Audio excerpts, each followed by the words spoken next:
Eu sinto que o celebrante ainda é um lugar, dentro dos fornecedores de casamento, muito pouco notado, porque se percebe que é um texto que, de repente, não vai fazer sentido, que é um texto que as pessoas já escutaram em outros casamentos. E quando você traz que existe toda uma preparação para exatamente trazer a força do casamento sistêmico, isso muda completamente esse olhar. E a celebração, ela se torna um lugar de entrega e de troca para esses noivos.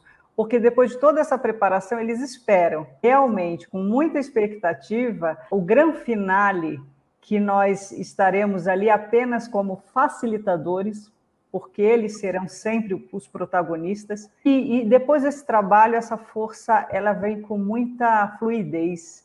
Não existe nada que impeça esse seguir a vida depois disso.